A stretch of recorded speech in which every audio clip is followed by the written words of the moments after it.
इसमें सबसे पहले हम लोग जो परीक्षा होगी उस पर हम लोग चर्चा कर लेते हैं, उसके बाद हम लोग सिलेबस पर चर्चा करेंगे और उसके बाद हम लोग फाइनली फिर जो पार्टनरशिप अकाउंटिंग है उस पर आएंगे। तो सबसे पहले अगर हम बात करें तो जो ये परीक्षा होती है झारखंड टीजीटी,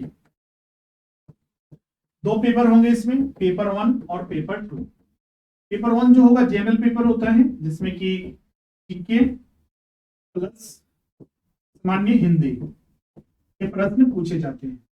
पेपर 2 जो आपका सब्जेक्ट स्पेसिफिक होता है, जैसे कि आपका कॉमर्स है, वाणिज्य।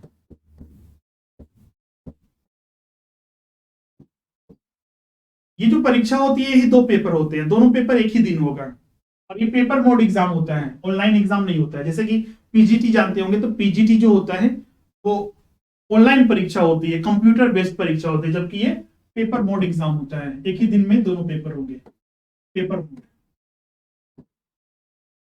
जनरल पेपर की बात करें, आप में से अधिकतर छात्र जो है जनरल पेपर के लिए भी जुड़े हैं, वहां पर तो आपको जनरल पेपर पूरा पढ़ाया ही जा रहा है, तो इस पर हम लोग ज्यादा चर्चा नहीं करेंगे। बस इसमें जान लीजिए कि इसमें 200 प्रश्न होते हैं, 100 प्रश्न जीके से, 100 प्रश्न हिंदी से। 200 अंकों का होता है, 3 घंटे की परीक्षा होती है और इसमें क्वालिफाइंग नेचर का है, 33% लाना होता है। और इसके बैचेस जो बहुत सारे छात्र ज्वाइन करना चाह रहे थे, अगर नहीं ज्वाइन किए तो ज्वाइन कर लीजिएगा, इसको चालू है। अब हम लोग जो इस पर मिल रहे हैं कॉमर्स वाणिज्य के लिए, इसमें आपको पता है ये एक सिंगल पेपर होता है जो कि कॉमर्स स्पेसिफिक होता है। इसका सिलेबस क्या है आगे हम लोग देखेंगे। सबसे पहले अगर हम बात करें तो इसमें कुल जो है 150 प्रश्न पूछे जाएंगे। सेकेंड शिफ्ट में ये परीक्षा होती है, ये पहले होगा उसके बाद ये 2 बजे के लगभग ये परीक्षा होती है। 150 जो प्रश्न होंगे, हर एक प्रश्न 2 अंकों का इसमें होता है और मतलब कि कुल जो है 300 अंक का ये परीक्षा होता है, 300 अंक का ये कुल परीक्षा होगा। अब इसमें बात करते हैं कि निगेटिव मार्किंग का कोई प्रावधान है। जैसे कि आप सही करते हैं तो आपको इसमें 1 अंक दिए जाएंगे, इसमें 2 अंक दिए जाएंगे, सही करते हैं तो। गलत करते हैं तो क्या नंबर काट लिए जाएंगे, मतलब निगेटिव मार्किंग का प्रावधान है, तो इसका उत्तर होगा नहीं। इसमें कोई निगेटिव मार्किंग का प्रावधान नहीं है, मतलब कि आप अगर गलत भी करते हैं तो आपके अंक काटे नहीं जाएंगे। अगर आप सही करते हैं तो अंक दिए जाएंगे, गलत उत्तर करते हैं तो कोई अंक न काटे जाएंगे न दिए जाएंगे। और कोई भी उत्तर नहीं देते हैं तो उसमें भी वही, कोई ना अंक दिए जाएंगे ना काटे जाएंगे, तो ये इसका प्रावधान है। अब चलिए हम लोग कॉमर्स के सिलेबस को एक बार देख लेते हैं, उसके बाद हम लोग जो पार्टनरशिप अकाउंटिंग है उस पर आएंगे। तो कॉमर्स का सिलेबस है उसको 2 भागों में बांटा गया है आयोग ने, क्योंकि ये परीक्षा जो होती है वो कौन कंडक्ट कराता है, जेएसएससी के द्वारा कंडक्ट कराया जाता है। जेएसएससी के द्वारा कंटेंट दिख रहा है ना सभी को, भाई कलर थोड़ा अलग हो गया इसलिए कोई दिक्कत नहीं, फिर भी समझ में आएगा। चलिए, ये 2 भागों में बांटा हुआ है। जो परीक्षा ये लिया जाता है जेएसएससी के द्वारा, जो झारखंड कर्मचारी चयन आयोग है उसके द्वारा ये परीक्षा आयोजित कराया जाता है। वाणिज्य ये 2 खंडों में बटा हुआ है, प्रथम खंड और द्वितीय खंड। अगर ओवरऑल इन तीनों में देखा जाए तो कितने सब्जेक्ट में ये बटा हुआ है, तो इसमें कुछ इकोनॉमिक्स के पार्ट हैं और कुछ इंडियन इकोनॉमी, इकोनॉमिक्स मतलब सारे उसमें आ जाएंगे, इंडियन इकोनॉमी और इकोनॉमिक्स सामान्य जो लोग पढ़ते हैं, माइक्रो इकोनॉमिक्स और मैक्रो इकोनॉमिक्स का। फिर उसके बाद कुछ अकाउंटिंग के पार्ट आ जाते हैं और एक बीएसटी का पार्ट, उसको बीएसटी बोलिए तो उसमें और भी टॉपिक है, क्योंकि इसमें प्रबंधन वगैरह, इसको बोलिए व्यवसायिक संगठन एवं प्रबंधन, बिजनेस ऑर्गेनाइजेशन एंड मैनेजमेंट के टॉपिक आ जाते हैं। तो इसमें देखिएगा खंड 1, और ध्यान रखिएगा बहुत सारे स्टूडेंट इसमें जजमेंट करने लगते हैं कि सर खंड 1 से 75 प्रश्न आएगा और खंड 2 से 75 प्रश्न आएगा, क्या ये दोनों अलग अलग पेपर होगा? ऐसा कुछ नहीं है, ये सिंगल पेपर होगा 150 प्रश्न का। खंड 1 और 2 में बांट दिया गया, उससे हमको कोई लेना देना नहीं है, पढ़ना सभी को है। इसमें कभी ये भी नहीं है कि खंड 1 से 75 और खंड 2 में 75, ऐसा भी कोई नियम नहीं है, क्योंकि ये नियम नहीं बनाया गया है।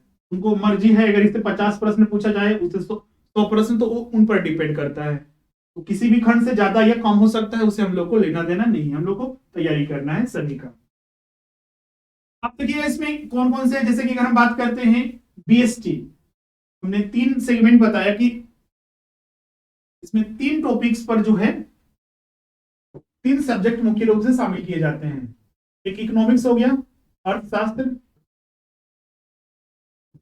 इकोनॉमिक्स में माइक्रो हो गया, मैक्रो का बहुत ही कम है, 9 के बराबर है, 1-2 टॉपिक होगा। और इंडियन इकोनॉमी भी कुछ इसमें पढ़ने हैं, इंडियन इकोनॉमी जैसे गरीबी बेरोजगारी वगैरह इसमें पढ़ना है, वो पढ़ना है। फिर इसके बाद इसमें आ जाता है business organization and management, Hindi में इसको व्यवसायिक संगठन एवं प्रबंधन बोलते हैं, आप उसको लिख लीजिएगा, व्यवसायिक संगठन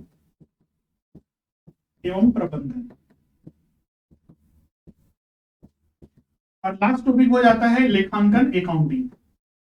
तो अकाउंट्स के कुछ टॉपिक्स में हैं, कुछ टॉपिक्स है, सभी नहीं पढ़ना है, सिलेक्टिव टॉपिक, ये 3 टॉपिक पूरा पढ़ना है हम लोग को। अब इसमें देखिएगा कौन कौन से टॉपिक्स हम लोग को पढ़ने हैं। बैंकिंग को अलग नहीं शामिल किए हुए, बैंकिंग भी इसी में आएगा। अगर बैंकिंग को, चूंकि इंडियन इकोनॉमी के अंतर्गत ही बैंकिंग आता है, बैंकिंग हो गया, बैंकिंग के अंतर्गत इसमें अब एक निगोशिएबल इंस्ट्रूमेंट एक्ट वगैरह भी है, वो भी हम लोग देखेंगे। अब यहाँ पर देखिए बीएसटी का पार्ट है, एकाकी व्यापार हो गया, साझेदारी व्यापार, संयुक्त पूंजी बाजार, वितरण मार्ग, ये बीएसटी के पार्ट है, जो डिस्ट्रीब्यूशन सिस्टम है उसका। फिर बैंक हो गया, बैंक के बारे में पूरा जानकारी रखना है हम लोग को। फिर ये विनिमय साधित साख पत्र, ये हिंदी में सिलेबस देखिए बहुत सारे छात्र सोचते हैं कि सर ये क्या आ गया, तो ये कुछ नहीं है, निगोशिएबल इंस्ट्रूमेंट है, उसी का हिंदी में नाम है ये निगोशिएबल इंस्ट्रूमेंट। जो विनिमय पत्र, जो बिल ऑफ एक्सचेंज जो होते हैं, चेक और प्रतिज्ञा पत्र, प्रोमिसरी नोट और हुंडी। हुंडी भी, क्योंकि नेगोशिएबल इंस्ट्रूमेंट एक्ट के अंतर्गत हुंडी को शामिल नहीं किया जाता है, बल्कि सिर्फ 3 को शामिल किया जाता है।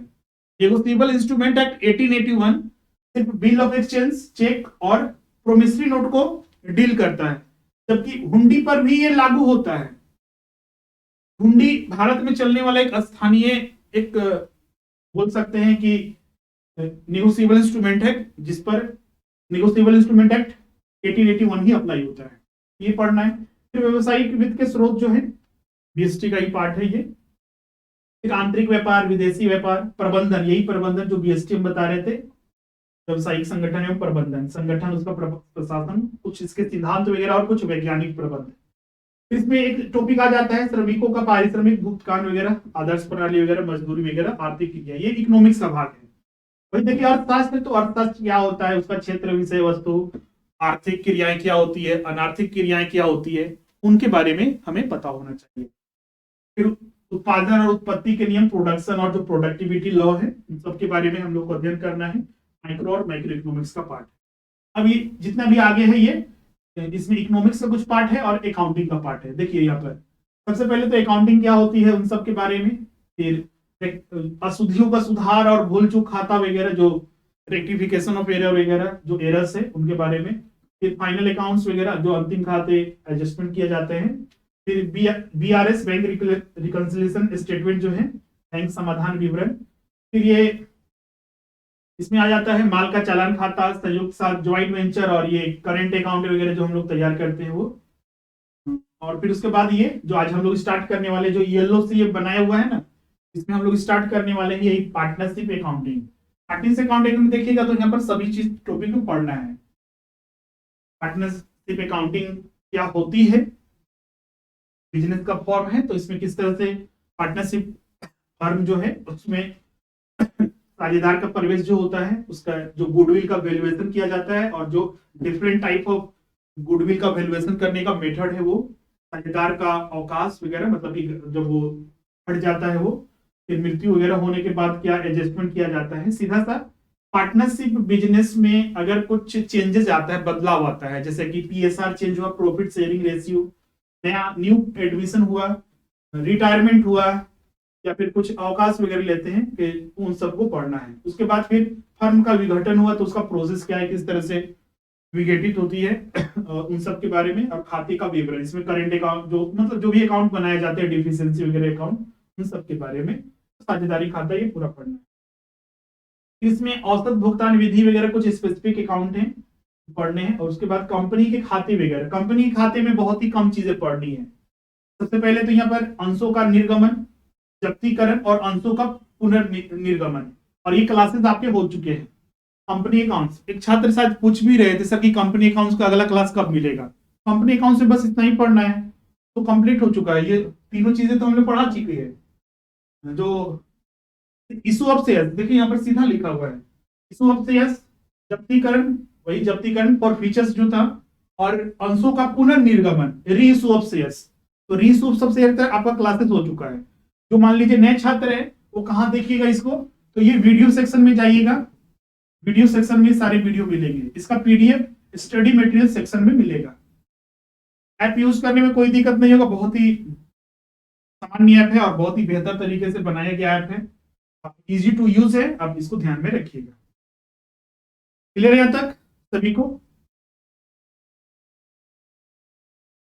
हाँ, बहुत सारे छात्र हो सकते हैं कि पीजीटी को ध्यान में रखते हुए कंपनी अकाउंट्स के बारे में सोचते हैं, लेकिन हम पहले ही बता चुके हैं कि हमारा टीजीटी का अलग बैच है, क्योंकि बहुत सारे स्टूडेंट पीजीटी नहीं भर सकते हैं, तो उनका सिर्फ टीजीटी है, इसीलिए हम दोनों का बैच अलग अलग चला रहे हैं।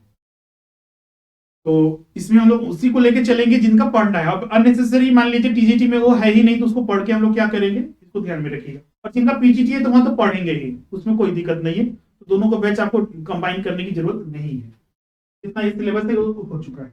अब इसके बाद देखिएगा 9 और 10 टॉपिक भी है।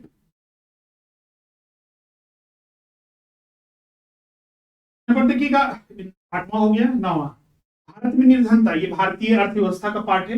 निर्धनता हो गया, जो गरीबी इसको बोलिए पॉवर्टी वगैरह, और ये बेरोजगारी, बेरोजगारी का समस्या क्या है, इसका अर्थ क्या है, कारण क्या है, प्रकार एवं समाधान के उपाय।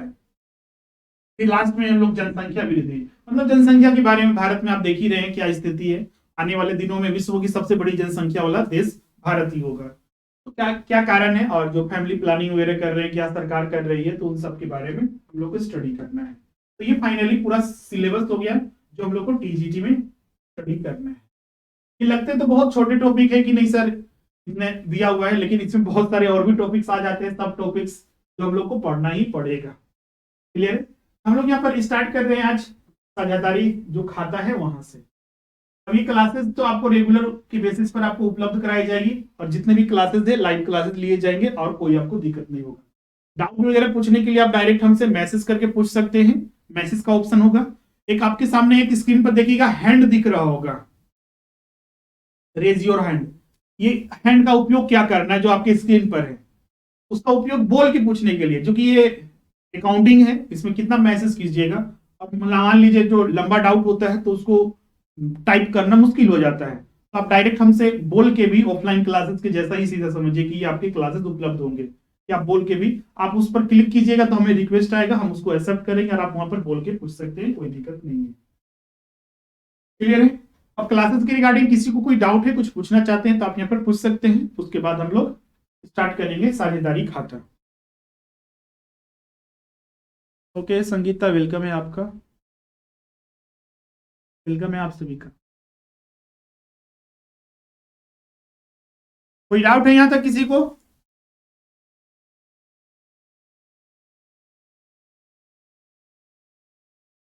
कलर थोड़ा इसका सही नहीं है, कोई दिक्कत नहीं है इसमें।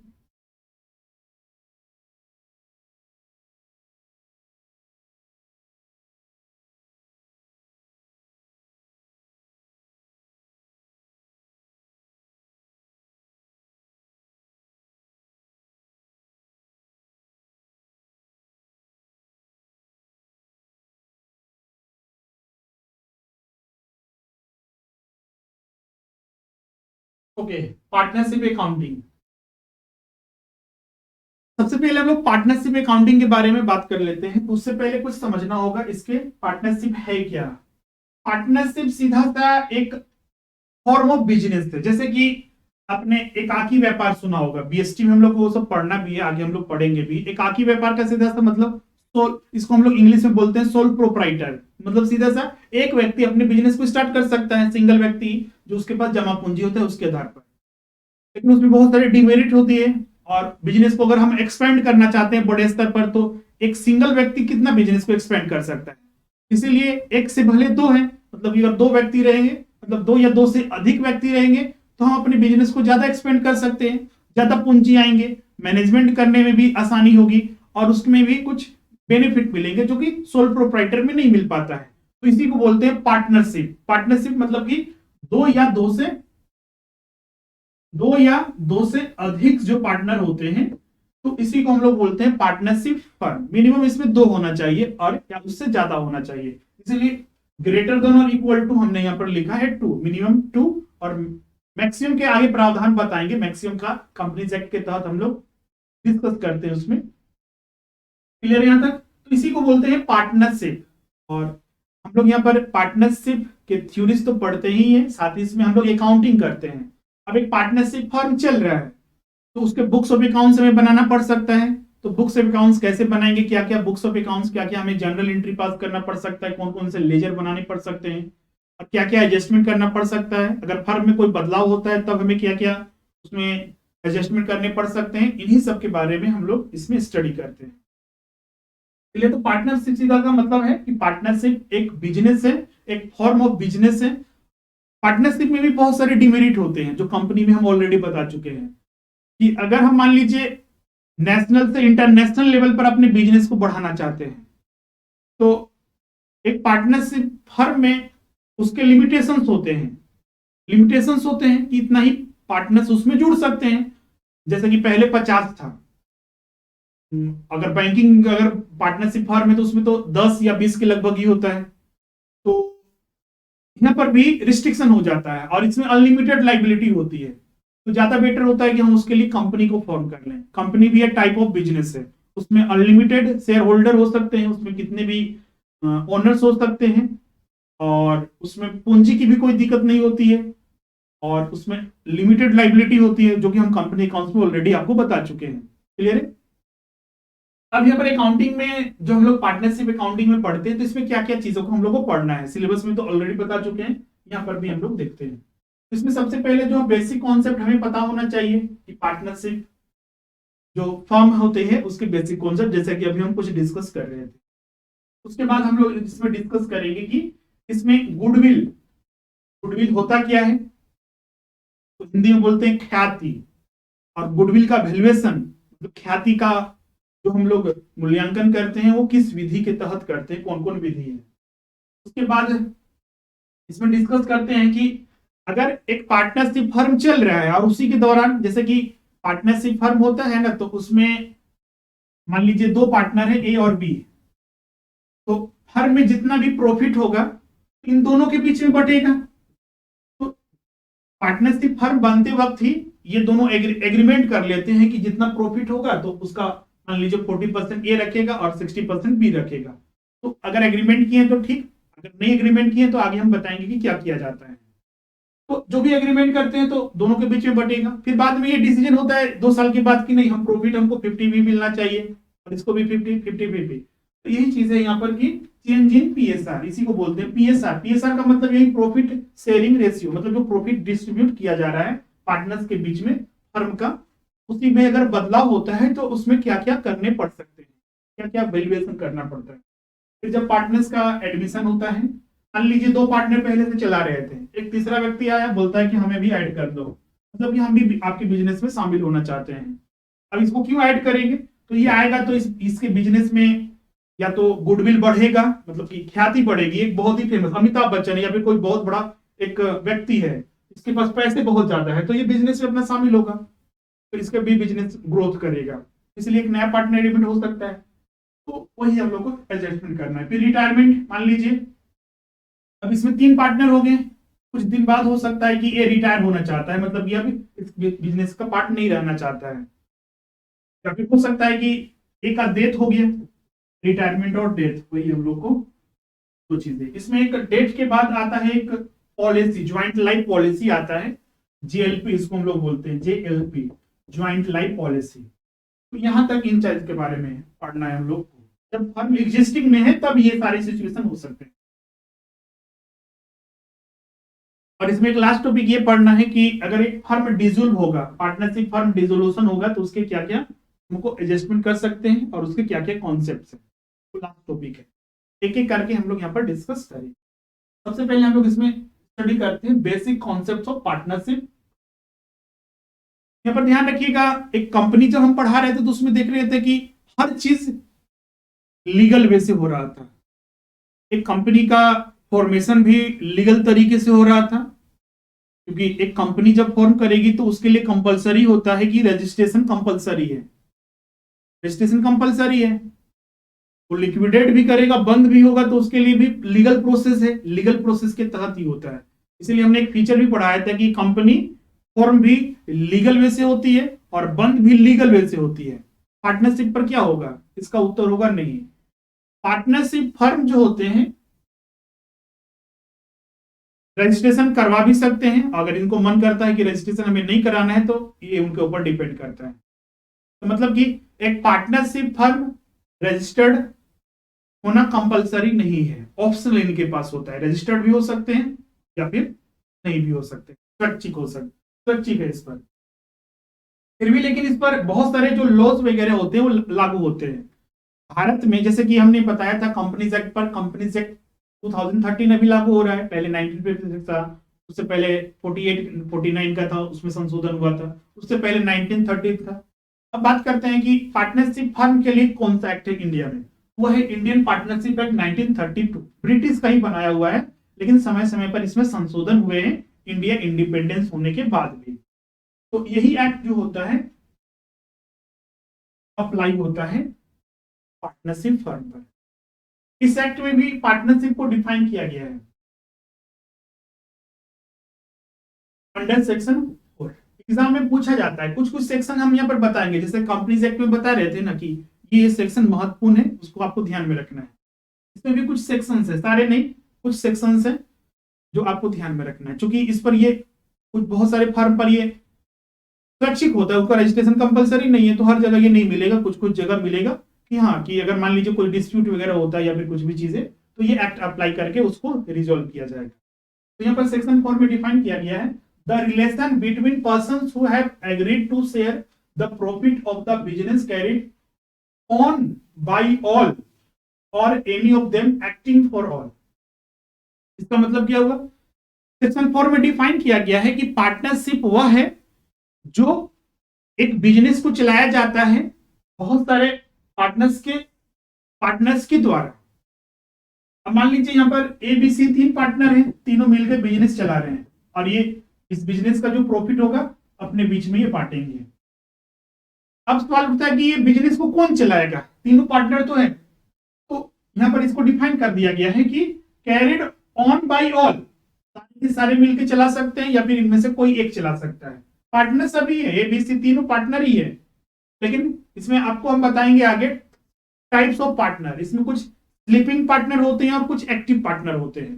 स्लीपिंग पार्टनर मतलब कि बिजनेस में पैसा लगा के वो अपना शांत है, जब भी प्रॉफिट होती है प्रॉफिट का हिस्सा उसको चाहिए और उससे कोई मतलब नहीं, उसको बिजनेस में क्या करना है नहीं करना है वो तुम समझो, उसको बोलते हैं स्लीपिंग पार्टनर।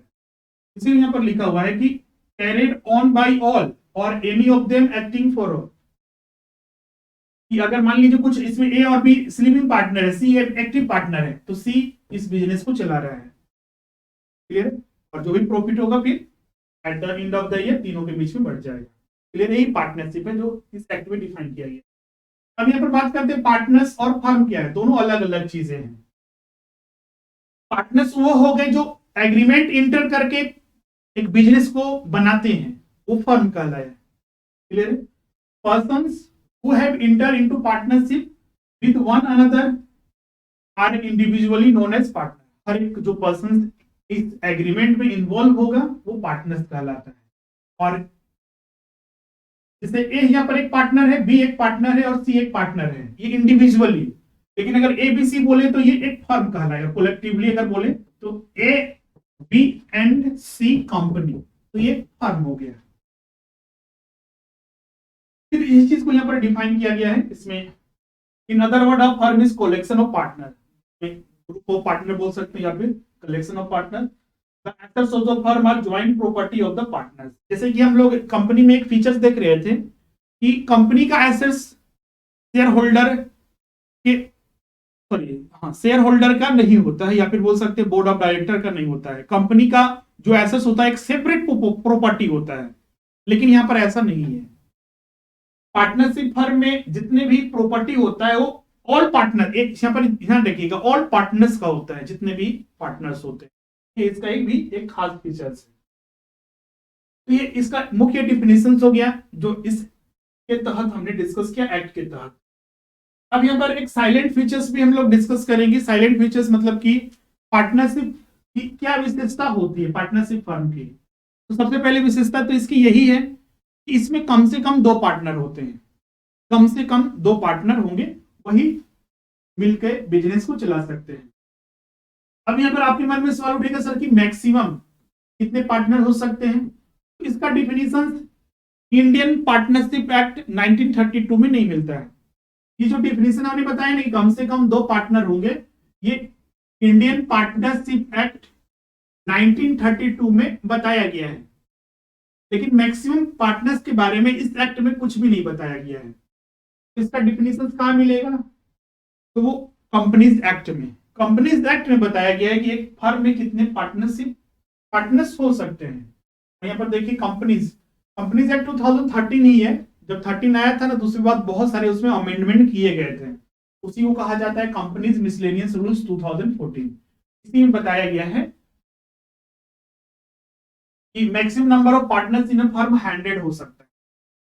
लेकिन एक बैंकिंग बिजनेस अगर है तो वहां पर 10 पार्टनर से ज्यादा नहीं हो सकते हैं, और फॉर अदर्स के लिए मैक्सिमम 20 हो सकता है। क्लियर है यहां तक सभी को? मैक्सिमम 100 और कुछ स्पेसिफिक केस में बैंकिंग बिजनेस के लिए मैक्सिमम 10 हो सकता है, और एनी अदर बिजनेस के लिए 20 पार्टनर्स एक फर्म में मैक्सिमम हो सकते हैं। क्लियर यहां तक सभी को?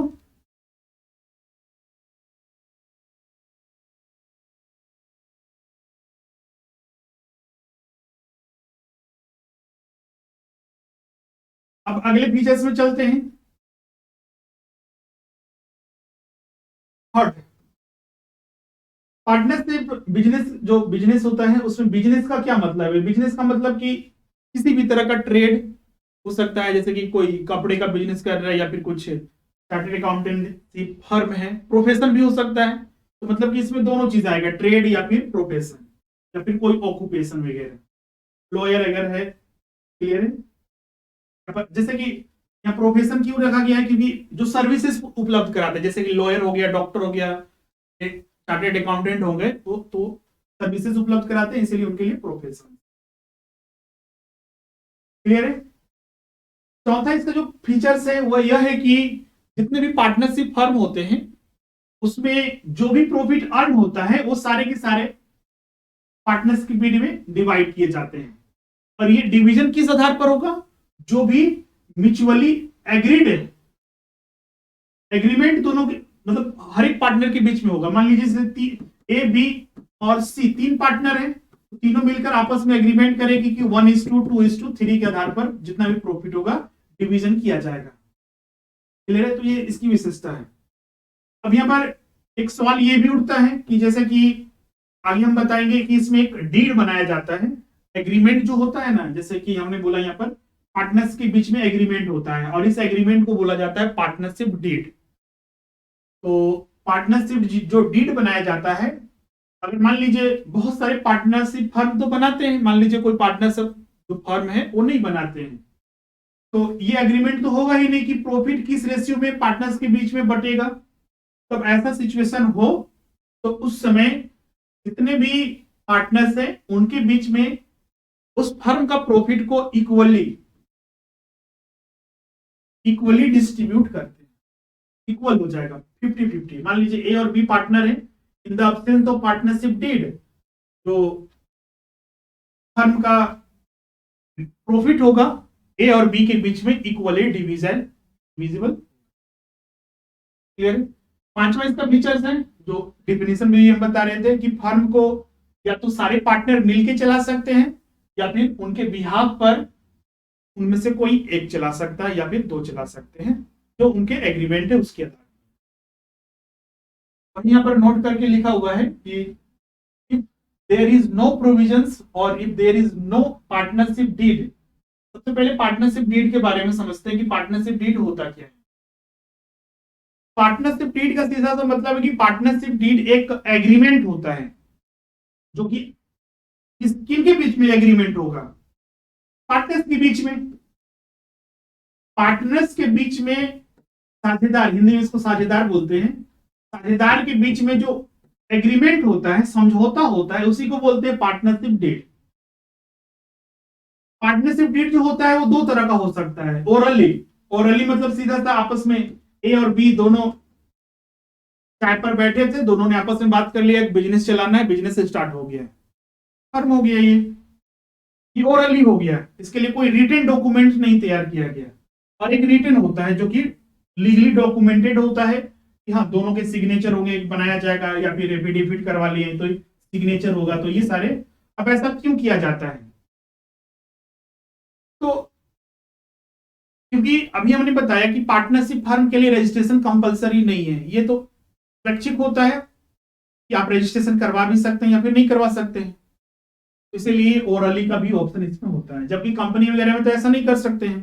कंपनी तो सारे जो स्थापित करने पड़ते हैं, उसके लिए लीगल प्रोसेस को अपनाना पड़ता है और उसी के अनुसार वो रजिस्टर्ड होते हैं। क्लियर है यहां तक सभी को? अब पार्टनरशिप डीड जो होता है उसके कंटेंट क्या क्या होते हैं उसको हम लोग देखते हैं। पार्टनरशिप डीड जो होता है, जैसे कि हमने बताया कि पार्टनरशिप डीड जो होता है वो एक रिटन डॉक्यूमेंट होगा। रिटन डॉक्यूमेंट, अगर एक पार्टनरशिप डीड बनाया जाएगा तो उसमें क्या क्या कंटेंट हो सकते हैं? तो सबसे पहले तो पार्टनर्स के नाम होंगे, मान लीजिए ए और बी सी तीन पार्टनर है तो उनके पूरे डिटेल रहेंगे। फर्म का नाम होगा, क्या फर्म का नाम रखा गया है। इसके अलावा फर्म का लोकेशन, बिजनेस के बारे में, फिर जो पावर्स है पार्टनर्स को दिए गए हैं, टर्मिनेशन, मान लीजिए ये फर्म 5 साल बाद, 10 साल बाद, 6 महीने बाद टर्मिनेट होने वाला है तो उसके बारे में। इसके अलावा ड्यूरेशन भी इसमें रहेगा। इसके अलावा हर एक पार्टनर ने कितना कितना पूंजी लगाया है, कितना कितना कैपिटल लगाया है इस बिजनेस में। जैसे कि मान लीजिए ए ने 10 लाख लगाया, 5 लाख बी लगाया, सी ने 15 लाख लगाया, तो इन सब के बारे में भी जानकारी कहाँ मिलेगी? पार्टनरशिप डीड में ही मिलेगी। इसके अलावा जो रिस्ट्रिक्शंस है वर्किंग ऑफ ईच अदर, इसके अलावा जो भी प्रॉफिट इस फर्म में जो भी प्रॉफिट एंड लॉस होगा उन सब के बारे में जो एग्रीमेंट होगा कि हाँ कि फर्म का जो प्रॉफिट होगा ए और बी और सी के बीच में किस रेशियो में डिस्ट्रीब्यूट होगा, उन सब के बारे में जानकारी मिलेगी। इसके अलावा method of division of profit और लॉसेस। फिर इसके अलावा इसमें एक पार्टनर जो होता है उसको अलग से प्रॉफिट के अलावा, ध्यान रखिएगा, प्रॉफिट के अलावा उसको सैलरी भी मिल सकता है, कमीशन भी मिल सकता है। इसके अलावा इंटरेस्ट ऑन कैपिटल, मान लीजिए कोई पार्टनर बोलते कि हम ज्यादा कैपिटल लगाएं तो हमको कमीशन मिलना चाहिए। इसके अलावा और भी बहुत सारे इसमें एग्रीमेंट में शामिल हो सकते हैं। इसके अलावा विड्रॉवल, मान लीजिए बीच में या फिर पैसे जरूरत होने पर कोई पार्टनर इस कंपनी फर्म से कुछ पैसे विड्रॉ करता है, उस विड्रॉवल के जो चार्ज है या फिर उसके जो इंटरेस्ट है उसके बारे में कितना, मान लीजिए कोई 10,000 यहाँ पर निकालता है 20 और एग्रीमेंट में है कि इस पर आपको अगर निकालते हैं तो आपको 6% इंटरेस्ट देना पड़ेगा, उसके अनुसार इंटरेस्ट ऑन ड्रॉइंग पे करना है। इसके अलावा interest payable, interest on loan, अगर मान लीजिए कोई पार्टनर्स ने लोन उपलब्ध कराया है तो उसके बारे में। इसके अलावा जो वैल्यूएशन ऑफ गुडविल है जब फर्म में कुछ बदलाव होता है। इसके अलावा अदर बहुत सारे अन्य क्लॉजेस होते हैं, रूल्स रेगुलेशन होते हैं जो इसमें शामिल किए जाते हैं। क्लियर है यहां तक सभी को?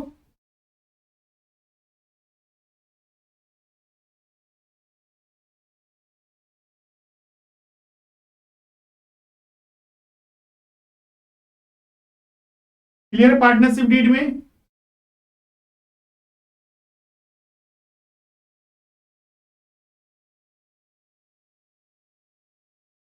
तो अभी तक हमने क्या क्या पढ़ा है उसको एक बार फिर देख लेते हैं हम लोग। सबसे पहले तो पार्टनरशिप होता क्या है के बारे में हमने जाना, फिर एक पार्टनरशिप के जो साइलेंट फीचर्स है उसके बारे में, फिर उसके बाद हमने साइलेंट फीचर्स में ये बताया कि एक एग्रीमेंट होता है। एग्रीमेंट, पार्टनरशिप जो एग्रीमेंट होता है वो दो तरह का हो सकता है, एक ओरल हो सकता है, एक रिटेन हो सकता है। जो रिटेन एग्रीमेंट होता है उसी को पार्टनरशिप डीड कहा जाता है, ध्यान रखिएगा। एग्रीमेंट दोनों तरह का होगा, दोनों बैठे एक जगह अपने बात किया तो एग्रीमेंट हो गया। लेकिन हाँ जो रिटेन रिटेन जो एग्रीमेंट कराया जाएगा उसी को पार्टनरशिप डीड कहा जाता है। तो जब रिटेन होगा तो उसमें क्या क्या कंटेंट हो सकते हैं उनके बारे में भी यहाँ पर इंफॉर्मेशन मिलता है। और रिटेन क्यों होना चाहिए, तो जानते हैं कि बिजनेस में आने वाले फ्यूचर में डिस्प्यूट वगैरह होना लाजमी होता है प्रॉफिट को लेकर, या फिर अगर ओरली रहेगा तो फिर अगर मान लीजिए कोई डिस्प्यूट होता है तो उसको कैसे मैनेज किया जाएगा, कि अगर रिटेन डॉक्यूमेंट है तो हाँ इस आधार पर ये होना चाहिए था। तो रिटेन होने से बहुत सारे लीगली बहुत सारे बेनिफिट मिलते हैं, इसीलिए रिटेन बनाना एक माना जाता है कि बेटर होता है ओरली से। अब यहाँ पर कुछ रूल्स हैं, जैसे कि पार्टनरशिप डीड में तो ओवरऑल सब चीज मेंशन किया जा सकता है। ये हो सकता है कि मान लीजिए पार्टनरशिप डीड में कुछ चीजों का मेंशन नहीं हुआ, जैसे कि इसमें बताया ही नहीं गया कि प्रॉफिट शेयरिंग रेशियो कितना होना चाहिए पार्टनर्स के बीच में जो डिस्ट्रीब्यूशन हो रहा है। पार्टनरशिप लोन नहीं दिया फर्म को, एक ही पार्टनर, जैसे कि मान लीजिए यहाँ पर एक पार्टनर ए ने फर्म को लोन दिया, तो लोन पर इंटरेस्ट मिलेगा या नहीं मिलेगा पार्टनरशिप डीड में कुछ नहीं मेंशन है। ड्रॉइंग्स है तो ड्रॉइंग्स निकाला गया, पैसे 10,000 बी ने निकाल लिया, तो ड्रॉइंग्स पर इंटरेस्ट देना है या फिर नहीं देना है, तो उसके लिए क्या क्या रूल्स रेगुलेशन है।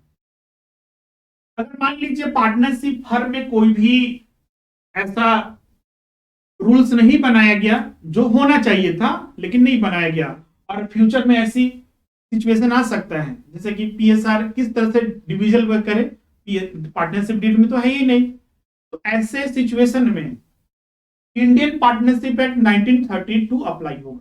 तो इनिशियल में हमने बताया कि अगर पार्टनरशिप डीड में जो कि एक रिटन डॉक्यूमेंट होता है कुछ में उसमें कुछ मेंशन नहीं है या फिर वो साइलेंट है, तो ऐसे सिचुएशन में partnership act Indian partnership act 1932 apply कर। क्लियर है। अब इंडियन पार्टनरशिप एक्ट 1932 में क्या क्या ऐसी चीजें जो यहां पर अप्लाई किया जा सकता है। पहला, हर एक पार्टनर को यह अधिकार होगा, मतलब एक फर्म में जितने भी पार्टनर होंगे उनको यह अधिकार होगा कि जो भी फर्म के जो भी बुक्स ऑफ अकाउंट्स है, रिकॉर्ड्स हैं, उन सबको कभी भी वो देख सकते हैं। Right to take part in the conduct of business, मतलब बिजनेस को भी चला सकते हैं, और इसके अलावा free access to all record, मतलब वो देख सकते हैं, कभी भी उसको एक्सेस कर सकते हैं। दूसरा ये लागू होता है कि अगर पार्टनरशिप साइलेंट है, उसमें कुछ भी पार्टनरशिप डीड में ये मेंशन नहीं है कि पीएसआर प्रॉफिट शेयरिंग रेशियो क्या होगा, ऐसे सिचुएशन में जो भी प्रॉफिट या लॉस होगा उसको इक्वली पार्टनर्स के बीच में डिवाइड करेंगे।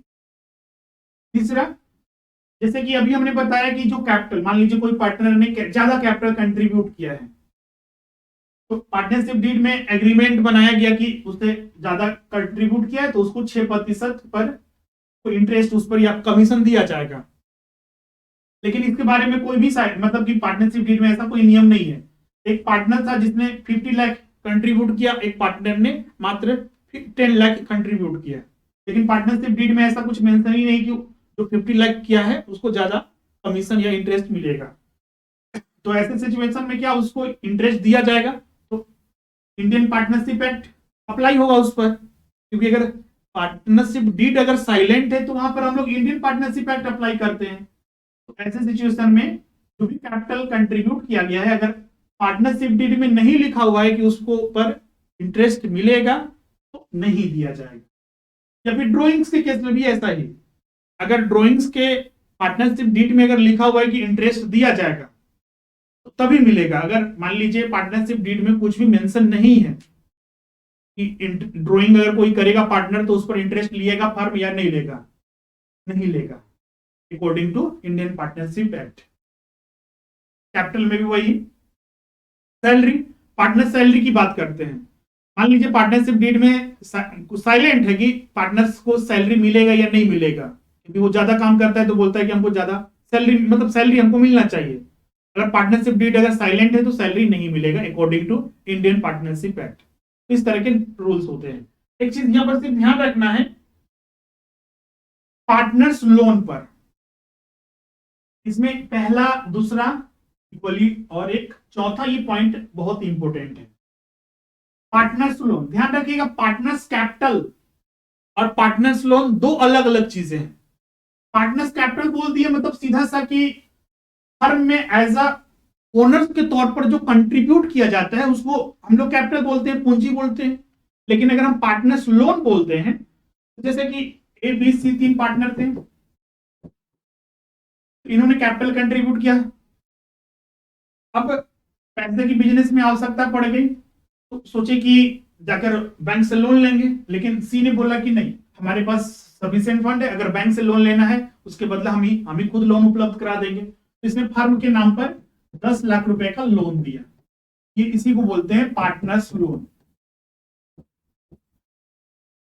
क्लियर है? अब पार्टनरशिप डीड में ये साइलेंट है क्योंकि बैंक से अगर लोन लेते हैं तो उस पर इंटरेस्ट पे करना होता है। पार्टनरशिप डीड साइलेंट है कि अगर पार्टनर से लोन लिया गया तो उसको इंटरेस्ट मिलेगा या नहीं मिलेगा, कुछ भी बताया नहीं गया है। तो जब हमने बताया कि अगर पार्टनरशिप डीड साइलेंट है तो हम लोग अप्लाई करते हैं इंडियन पार्टनरशिप एक्ट। और इंडियन पार्टनरशिप एक्ट में ये मेंशन है कि अगर पार्टनर्स लोन, अगर एक पार्टनर ने फर्म में लोन के तौर पर कुछ अमाउंट दिया है और पार्टनरशिप डीड में उस पर इंटरेस्ट के बारे में कुछ भी मेंशन नहीं है, ऐसे सिचुएशन में according to Indian partnership act partners को 6% पर एनम से इंटरेस्ट दिया जाएगा। ये बहुत बार एग्जाम में पूछा जा चुका है। 6% पर एनम के हिसाब से इंटरेस्ट दिया जाएगा। ये 6% फिक्स है, समझिए।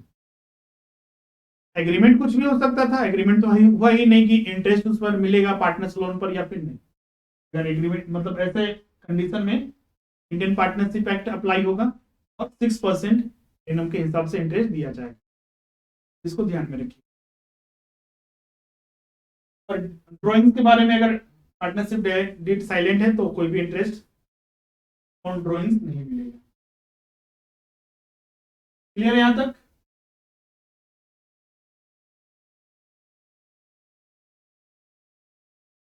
अब इसके आगे जो है हम लोग अगली क्लास में चर्चा करेंगे।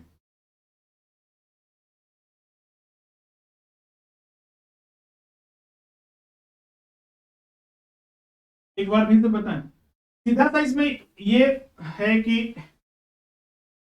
ये पार्टनर्स लोन वाला बता रहे हैं ना, पार्टनर्स लोन। पार्टनर्स लोन का सीधा सा मतलब है जैसे कि ये 3 पार्टनर थे, इन्होंने अपना कैपिटल कंट्रीब्यूट किया होगा जो ओनर्स के तौर पर बिजनेस में लगाया। इन्हें एक्स्ट्रा कुछ पैसे दिए, यहाँ पर 10 lakh rupees as a partners loan के तौर पर। बोला कि अगर ये बैंक से लोन लेते तो वहां पर बैंक में इंटरेस्ट देना पड़ता, पार्टनर्स ने ही दे दिया, अपने ही पार्टनर्स ने तो बिजनेस में जो थे वही अपना दे दिया कि हमारे पास फंड है, हम यहाँ पर 10 लाख रुपीज दे रहे हैं फर्म को। पार्टनरशिप डीड में बताया ही नहीं गया कि अगर पार्टनर्स लोन अगर कोई कभी फ्यूचर में रिसीव होगा तो उस पर क्या रेट ऑफ इंटरेस्ट मिलेगा या फिर नहीं मिलेगा। पार्टनरशिप डीड में कुछ भी मेंशन नहीं था। जब हम रूल्स ये है कि अगर पार्टनरशिप डीड में कुछ भी मेंशन ना हो तो हम लोग क्या अप्लाई करते हैं, इंडियन पार्टनरशिप एक्ट। तो इंडियन पार्टनरशिप एक्ट बोलता है कि अगर पार्टनर्स लोन के बारे में, उस पर इंटरेस्ट के बारे में पार्टनरशिप डीड में कुछ भी मेंशन नहीं है, ब्याज के बारे में कुछ भी मेंशन नहीं है, ऐसी परिस्थिति में पार्टनर्स लोन पर 6% पर एनम के हिसाब से इंटरेस्ट दिया जाएगा। जैसे 10 लाख का 6% हर साल इंटरेस्ट देना अनिवार्य होगा। क्लियर है? देना अनिवार्य, बस यही रूल आपको याद रखना।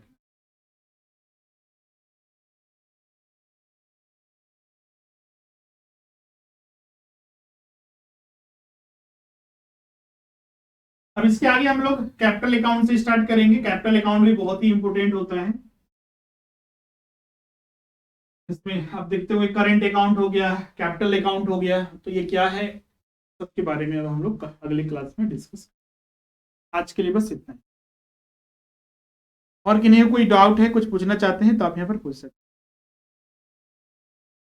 हाँ बिल्कुल, हिंदी में मान लीजिए इंस्ट्रक्शन वगैरह में तो कोई दिक्कत नहीं है। मान लीजिए कोई हिंदी मीडियम में है तो ये तो सारा चीज समझ में आ रहा होगा। अगर कोई हिंदी मीडियम में तो नोट्स हिंदी में ही मिलेगा, अगर इंग्लिश में है तो इंग्लिश में ही मिलेगा। दोनों नोट्स आपको मिल जाएंगे। आपको अगर हिंदी में है तो हिंदी में पढ़िए, अगर इंग्लिश में है तो इंग्लिश में पढ़िए। ओके, क्लियर है, थैंक यू।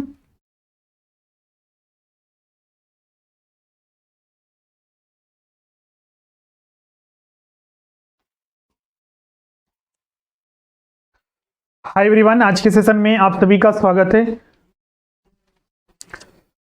आप सब कंफर्म कर दीजिए, ऑडियो वीडियो क्लियर है?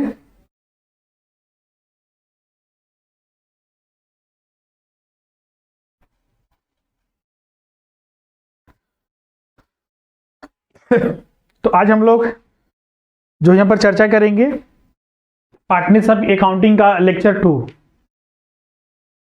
पिछले क्लास में हमने इसके संबंधित जो बेसिक कॉन्सेप्ट थे उन पर हमने चर्चा किया था।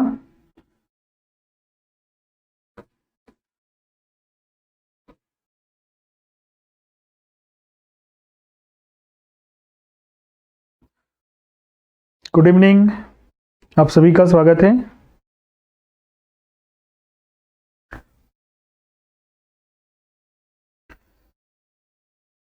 इस टॉपिक में हम लोग को क्या क्या पढ़ना है?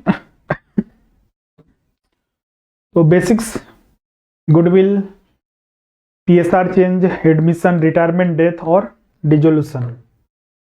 तो हमने पिछला क्लास में बेसिक्स और उससे संबंधित तथ्य, फिर essential of partnership, partnership deed, agreement oral और रिटेन, और जो रिटेन एग्रीमेंट होता है उसी को पार्टनरशिप डीड कहते हैं। पार्टनरशिप डीड के बारे में, पार्टनरशिप डीड में कंटेंट क्या क्या होते हैं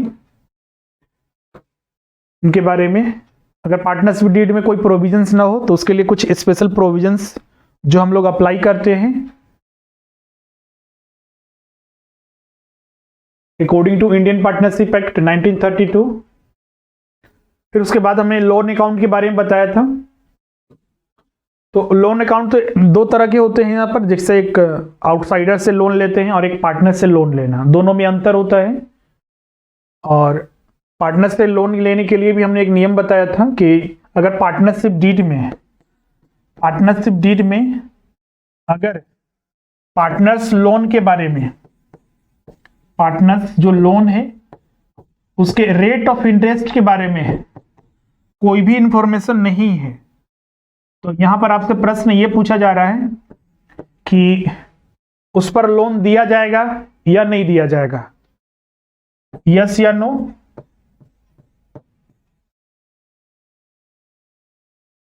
जो पार्टनर्स लोन है, पार्टनरशिप डीड में रेट ऑफ इंटरेस्ट के बारे में कोई भी इंफॉर्मेशन नहीं है, इंटरेस्ट के बारे में।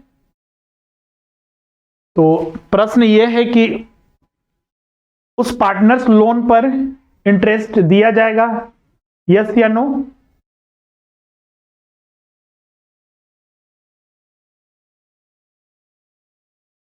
कमेंट कीजिए।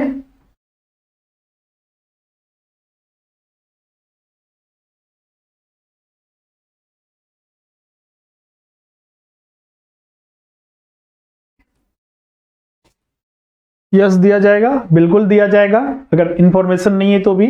और रेट क्या होगा? 6% पर एनम। अब इसमें हम लोग कैपिटल अकाउंट के बारे में चर्चा करते हैं। कैपिटल अकाउंट, तो कैपिटल अकाउंट का सीधा सा मतलब क्या है कि जो ओनर्स फंड है पार्टनर्स के द्वारा, मान लीजिए एक फर्म है उसमें 3 पार्टनर हैं, तो पार्टनर्स अकाउंट तीनों पार्टनर्स के नाम पर दिखेगा वहां पर कैपिटल अकाउंट।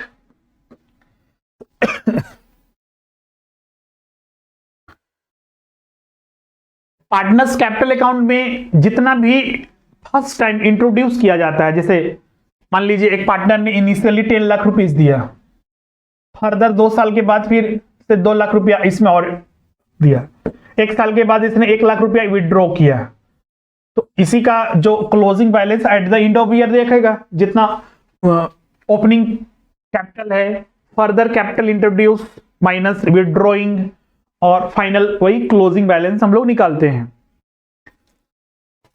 एक यहां पर ध्यान रखिएगा, सोल प्रोप्राइटर से डिफरेंस यहां पर मिलता है कि सोल प्रोप्राइटर में सिर्फ एक ही पार्टनर्स कैपिटल अकाउंट दिखता है, सोल प्रोप्राइटर में एक ही पार्टनर होता है, एक ही ओनर होता है, इसीलिए एक ही कैपिटल अकाउंट दिखेगा। लेकिन पार्टनरशिप फर्म में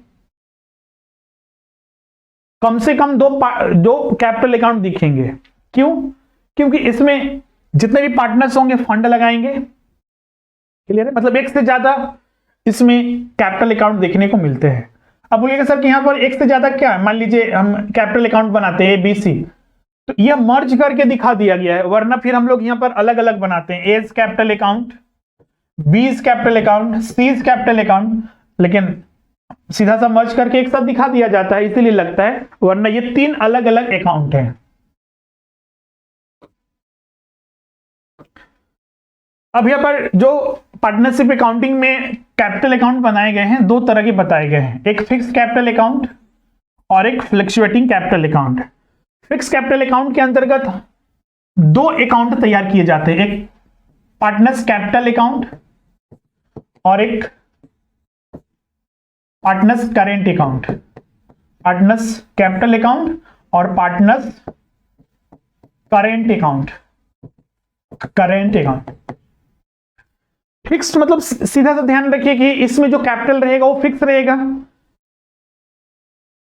क्योंकि देखिएगा मान लीजिए इसमें 2 अकाउंट इसीलिए बनाए जाते हैं कि एक अकाउंट में जितने भी पार्टनर्स ने कैपिटल इंट्रोड्यूस किया है, जो फंड लगाया बिजनेस में, ये कैपिटल अकाउंट में सिर्फ उसी को दिखाते हैं। 3 चीजों को यहां पर बेसिकली दिखाते हैं, एक इनिशियल जो कैपिटल लगाया गया, फिर बाद में फर्दर कैपिटल इंट्रोड्यूस किया गया, और फिर जो विड्रॉइंग किया गया, तो उसी का क्लोजिंग बैलेंस ये पार्टनर कैपिटल अकाउंट में दिखाते हैं। जबकि करंट अकाउंट में ड्यूरिंग द ईयर जितने भी ट्रांजैक्शंस होते हैं, खासकर इसमें जितने भी फर्म से रिलेटेड और पार्टनर से रिलेटेड जितने भी लेन देन होते हैं, उन सभी को इस करेंट अकाउंट में दिखाया जाता है। क्लियर है? फ्लक्चुएटिंग कैपिटल में क्या होता है? इसमें सिर्फ एक ही अकाउंट बनाते हैं, partners capital account. Partners capital account सिर्फ एक ही अकाउंट प्रिपेयर करते हैं, मतलब कि एक ही अकाउंट प्रिपेयर करेंगे। इसका मतलब क्या हुआ कि ड्यूरिंग द ईयर जितना भी एडजस्टमेंट होता है पार्टनर से रिलेटेड, या फिर पार्टनर्स ने जो भी फंड इंट्रोड्यूस किए, या फिर फर्दर कैपिटल लगाएं, या फिर विड्रॉ किए, सारा का सारा इसी अकाउंट में दिखेगा। यहां पर 2 अलग अलग अकाउंट बनाकर दिखा रहे थे कि पार्टनर्स कैपिटल को अलग दिखाइए और बाकी के जो during the year related transaction से पार्टनर से रिलेटेड वो करंट अकाउंट में दिखाते हैं। जबकि ऐसा हम लोग फ्लक्चुएटिंग अकाउंट में नहीं करते हैं, इसमें सिर्फ एक ही अकाउंट बनाते हैं, पार्टनर्स कैपिटल अकाउंट, और उसी में ड्यूरिंग द ईयर जो भी ट्रांजैक्शन हुए पार्टनर से रिलेटेड, या फिर जो पार्टनर्स ने कैपिटल कंट्रीब्यूट किए थे, फर्दर कैपिटल इंट्रोड्यूस किए, विड्रॉइंग किए, वो सारे के सारे इसी अकाउंट में हम लोग एडजस्ट करते हैं। क्लियर है? तो फ्लक्चुएटिंग इसीलिए बोला जाता है, ये मतलब कि हमेशा ये बार बार बदलता रहेगा, फ्लक्चुएट करते रहता है। क्लियर है? जबकि ये फिक्स रहता है। तो उसी का यहां पर पूरा नोट दिया हुआ है। पार्टनर्स कैपिटल अकाउंट फिक्स के अंतर्गत बनाते हैं, और पार्टनर करेंट अकाउंट। क्लियर है? इस मेथड के अंतर्गत capital account are not touched at all and debit and credit for interest on capital, interest on drawings, profits, losses, ये सारे के सारे कहां पर दिखाते हैं? ये सारे के सारे करेंट अकाउंट में शो किया जाता है। फ्लक्चुएटिंग में क्या होता है? इसमें सिर्फ एक सोल प्रोप्राइटर के जैसा इसको सीधा सा बोल सकते हैं। Just as in a sole proprietor concern, in partnership also profit or losses, drawings, interest on capital, interest on drawings, salary to partners, commission या additional capital introduce, withdrawings वगैरह, it is the may all recording in one single account, capital accounts. Clear? Such capital accounts are called fluctuating capital accounts, because the balances of these accounts continue to fluctuate due to various debit and credit. तो ये capital account से संबंधित एक तथ्य था, इसको ध्यान में रखिएगा, एग्जाम में उसमें भी छात्र जो है कंफ्यूज करते हैं। अब हम लोग आते हैं गुडविल, जिसको हिंदी में ख्याति बोलते हैं।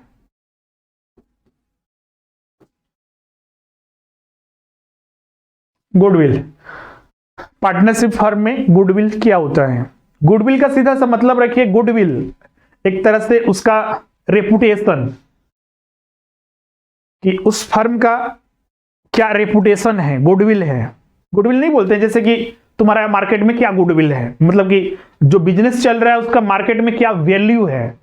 और ये कोई एक्सटर्नल वैल्यू नहीं होता है जिसको आप देख नहीं सकते हैं। इसको घर में पैसा रखा हुआ है 10 लाख, तो 10 लाख का वैल्यू है अपना, तो वो दिख रहा है, नोट, करेंसी नोट है। लेकिन जो वैल्यू होता है एक सिस्टम होता है सीधा सा, कि जैसे कि समाज में जो कल्चर होता है उसमें देखिए, उसको तो कोई देख नहीं सकता है। एक जैसे कि लोगों का एक मतलब रिस्पेक्ट करना तो कोई देख नहीं सकता है, तो वो वैल्यूज को बताता है। तो ये एक पर्सन का हम बता रहे थे, अब यहाँ पर अब कंपनी की फर्म की बात करते हैं कि उसका वैल्यूज क्या है। तो ये वैल्यूज कैसे बनती है, जैसे कि एक व्यक्ति का वैल्यू कैसे बनता है, तो उस समाज में जिस तरह का व्यवहार करेगा, बिहेव करेगा, आचरण करेगा, उसके आधार पर उसका वैल्यू तय होता है। उसी तरह गुडविल एक कंपनी, एक फर्म के लिए गुडविल जो है उसके बिजनेस के आधार पर बनता है, कि उसके बिजनेस का प्रोडक्ट कैसा है, उसका बिजनेस का लोकेशन कहां पर है। क्योंकि अगर लोकेशन एक बेहतर मार्केट में रहेगा, मेन सिटी में रहेगा, तो वहां पर कस्टमर बहुत ज्यादा आएंगे। अब मान लीजिए आउट एरिया में है, यहां से मेन सिटी से 10 किलोमीटर 20 किलोमीटर दूर है, तो उसका वैल्यूज अलग अलग रहता है। कस्टमर्स के साथ जो सेल्समैन या फिर जो ओनर है बिहेव करना भी डिपेंड करता है कि उस फर्म का गुडविल क्या रहेगा। तो गुडविल का सीधा सा मतलब है रेपुटेशन, उस फर्म का जो मार्केट में बना हुआ है। और ये गुडविल क्रिएट होता है, और गुडविल अगर पहले से क्रिएट भी हुआ है तो वो अगर धीरे धीरे अगर उसमें कमी भी आ सकती है। कमी किस आधार पर आती है, जैसे कि मान लीजिए आप पहली बार जब बिजनेस स्टार्ट होता है तो उस समय बहुत ज्यादा कस्टमर का ख्याल रखते हैं, प्रोडक्ट सही से देते हैं, लेकिन बाद में फिर पता चलता है प्रोडक्ट मिलावटी प्रोडक्ट बेच रहे हैं, कस्टमर के साथ अच्छा बिहेव नहीं कर रहे, कस्टमर के जो डाउट्स हैं या फिर जो उनके जो ग्रीवांस मतलब कि जो उनके प्रॉब्लम्स है उनको आप दूर नहीं कर रहे हैं, तो इससे गुडविल क्या होता है, डिक्रीज करता है। तो गुडविल उससे संबंधित है। अब यहाँ पर जो पार्टनरशिप फर्म में गुडविल को कैलकुलेट करने के लिए भी यहाँ पर मेथड वगैरह बताए गए हैं कि इस आधार पर कैलकुलेट करते हैं। तो गुडविल में एक तरह से कैलकुलेट जो किया जाता है पास्ट ईयर्स के प्रॉफिट के आधार पर किया जाता है। जैसे कि मान लीजिए पिछले 10 साल का प्रॉफिट का क्या ट्रेंड रहा, तो आने वाले दिनों में क्या गुडविल इस फर्म का क्या हो सकता है, तो उसी के आधार पर है। क्योंकि एक फर्म में प्रॉफिट हुआ और आने वाले फ्यूचर में फिर क्या होगा तो कैसे तय कर सकते हैं, फ्यूचर तो कोई नहीं जान रहा है कि क्या होने वाला है, लेकिन हाँ ये तो बताया जा सकता है ना कि पिछले 10 सालों का, 5 सालों का या फिर पिछले साल आपका क्या प्रॉफिट का ट्रेंड था। तो हो सकता है कि उसी के आसपास या फिर उससे थोड़ा कम, उससे ज्यादा हो सकता है, तो उसी के आधार पर तय किया जाता है। और गुडविल ध्यान रखिएगा एक तरह का अगर बोला जाए तो ये एक तरह का इंटेंजिबल है, इंटेंजिबल या एक एसेट्स है, और एसेट्स में इंटेंजिबल एसेट्स।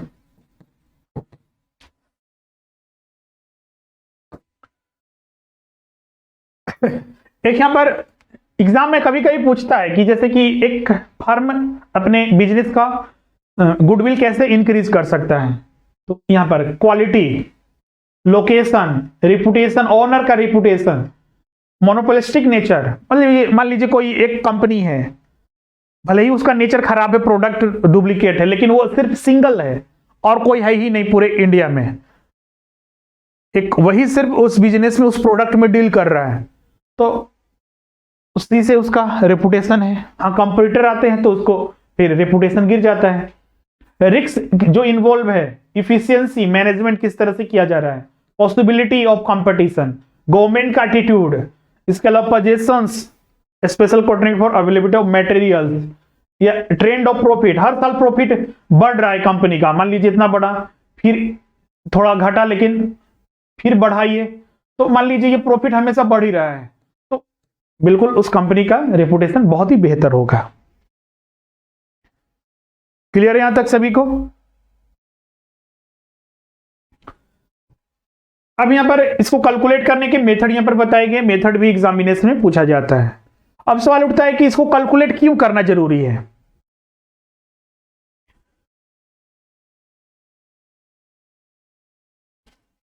फर्म का गुडविल कैलकुलेट करना क्यों जरूरी है? रेपुटेशन बन रहा है, क्या दिक्कत है उसमें? कैलकुलेट क्यों करेंगे?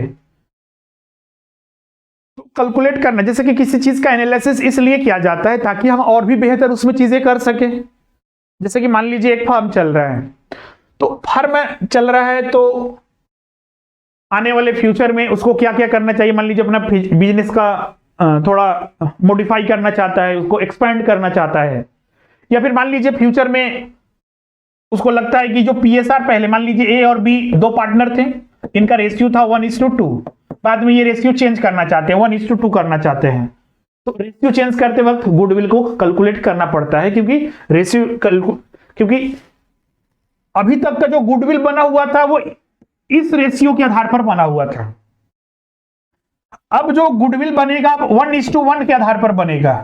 तो जो मान लीजिए ये 31 अगस्त को निर्णय हुआ कि ये रेशियो चेंज होगा, तो 31 अगस्त तक जो भी गुडविल बना हुआ है उसका डिस्ट्रीब्यूशन इन दोनों पार्टनर के बीच में इसी रेशियो में होना चाहिए, तभी एक रियल जो वैल्यूज, मतलब जो प्रॉफिट था या फिर जो उसमें इनका योगदान था ए और बी का, उनका लाभ इन दोनों को मिल पाएगा। अगर मान लीजिए वैल्यूएशन नहीं किया जाता, पता चलता कि रेशियो भी चेंज हो गया और 1 साल 2 साल बाद फिर वैल्यूएशन हो रहा है, पूरे कंपनी जब से फर्म जब से थी तब तक, तो ऐसे में जो इन लोग का योगदान रहा उसका सही मूल्यांकन नहीं हो पाएगा, सही इनको बेनिफिट नहीं मिल पाएगा। इसीलिए जब भी ये चेंज होता है, पीएसआर जब चेंज होगा, प्रॉफिट रेशियो, तो जिस दिन चेंज हुआ उससे पहले तक का जितना भी गुडविल है इन दोनों का बेनिफिट, इन दोनों को उसका बेनिफिट मिलना चाहिए। एक और कारण से गुडविल को कैलकुलेट किया जाता है, जब एक नया पार्टनर एडमिट होता है, मान लीजिए 2 पार्टनर थे ए और बी,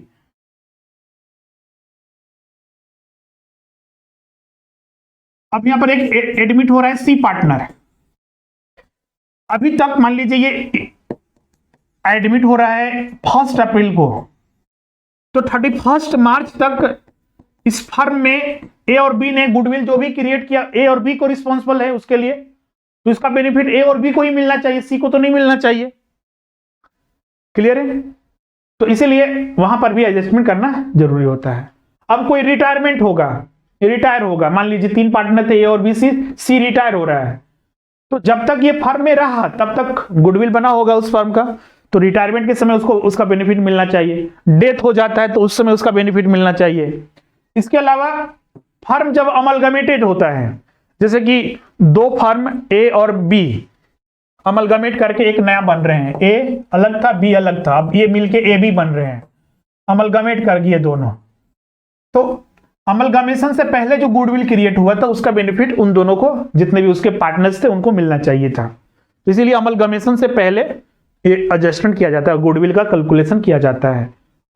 बेनिफिट मिलने के साथ ये भी तय होता है, जैसे कि नया पार्टनर आ रहा है तो उसका क्या, फर्म में जुड़ रहे तो हमको क्या क्या बेनिफिट मिल सकता है, तो उसके लिए ये सारे गुडविल का वैल्यूएशन किया जाता है। Whenever there is any change in existing relationship of the partners, जैसे कि पीएसआर चेंज हुआ, नया पार्टनर एडमिट हुआ, रिटायर हुआ, डेथ हुआ, या फिर बिजनेस को सोल्ड भी कर दिए, बिजनेस को बेच रहे हैं, कोई खरीद रहा है, तो उस समय भी कैलकुलेट करने की जरूरत है। Some partners may have to sacrifice their future profit। यहां पर देखिएगा, जब एक नया पार्टनर एडमिट होता है ना, तो यहां पर देखिए पहले जो प्रॉफिट था ए और बी के बीच में ही बट रहा था, लेकिन अब तीसरा पार्टनर सी आएगा तो ए बी के बदले, मतलब ए बी को तो प्रॉफिट मिलेगा ही, अब सी को भी प्रॉफिट देना पड़ेगा, तो ए और बी यहां पर सेक्रीफाइस कर रहे हैं और सी यहां पर गेन कर रहा है, तो उसके लिए भी किया जाता है। इसके अलावा अगर एडमिट नहीं भी होता है, सिर्फ पीएसआर चेंज होता है, तो उस समय भी कोई पार्टनर सेक्रीफाइस करेगा। जैसे कि पहले 1:1 का रेशियो था, अब 1:2 का रेशियो था, अब 1:1 का है, तो इसमें कोई पार्टनर सेक्रीफाइस किया, कोई पार्टनर गेन करेगा। सम पार्टनर्स में gain, those who are sacrifice future profit should compensate by other who are gaining. अब इसके क्या क्या मेथड हैं? तो गुडविल कैलकुलेट करने के 4 मेथड यहां पर बताए गए हैं। Average profit method, super profit method, capitalisation method और एक एन्युइटी मेथड। रियल लाइफ में सबसे ज्यादा एन्युइटी मेथड का उपयोग किया जाता है। क्यों? क्योंकि इसमें समय के साथ जो मनी वैल्यूज है, जैसे कि देखिएगा जो रुपीस है, करेंसी है इंडियन रुपीस, समय के साथ ये डिक्रीज कर रहा है। डॉलर से ही कंपेयर कीजिए।